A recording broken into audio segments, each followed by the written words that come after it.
हमारे साथ बने रहे। हमारे सहयोगी ऋषिकेश भी हमारे साथ फोन लाइन से जुड़ चुके हैं। ऋषिकेश, लगातार आपने ग्राउंड रिपोर्टिंग भी की, आपने देखा कि किस तरह से एसआईआर जैसे मुद्दों को लेकर भी ममता बनर्जी निशाना साध रही हैं। और आज अब जब आईपीएसी कंपनी पर रेड पड़ी है, ममता बनर्जी वहां पहुंच भी गई, तो क्या ये जो रेड है इसको क्या हम समझे कि ये चुनावी कहीं ना कहीं रंजिश या कोई स्ट्रेटजी? अंजलि, देखिए, जो प्रतीक जैन जिनके यहाँ ईडी और सीबीआई की छापेमारी चल रही है, वो प्रतीक जैन कौन है, सवाल यह है। तो ये प्रतीक जैन जब 2021 का विधानसभा चुनाव रहा था अंजलि, उस वक्त से ही, उसके पहले ही आईपैक का ममता सरकार से बकायदा कंसल्टेंसी को लेकर एक टाई अप हुआ था, और उसके बाद से प्रतीक जैन और उनकी कंपनी लगातार उनको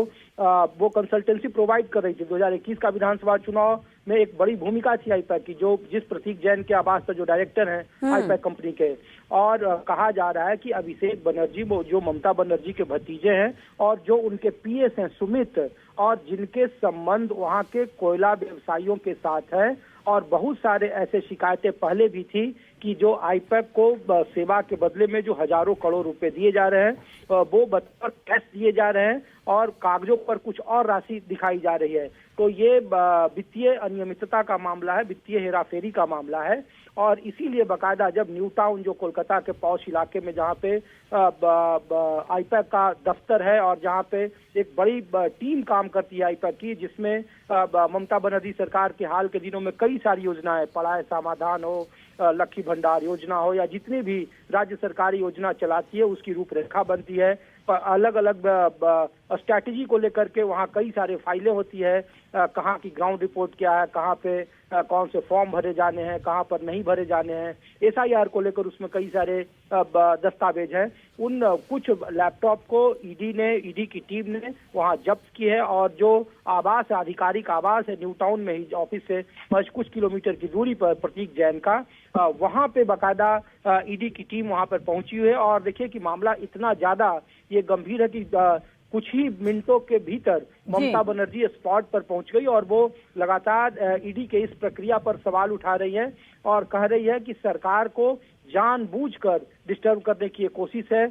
लेकिन ईडी को ये पुख्ता जानकारी है, ये केवल आज का नहीं बल्कि इस पर कई सालों से नजर रखी जा रही थी, समय का इंतजार किया जा रहा था। इसी आईपैक में एक वक्त में प्रशांत किशोर हुआ करते थे 2021 के विधानसभा चुनाव में, जिन्होंने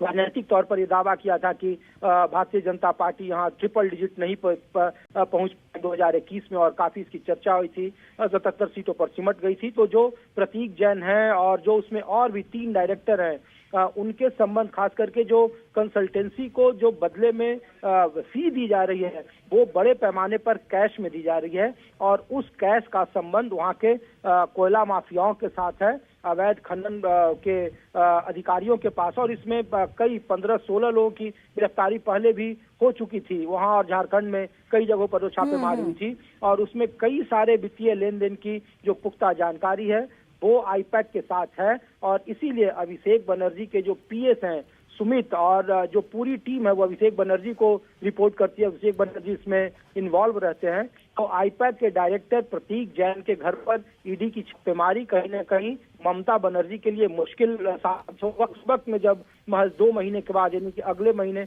कभी भी विधानसभा चुनाव की तारीख का ऐलान होना है। और एक सबसे महत्वपूर्ण कड़ी है आईपैक ममता सरकार के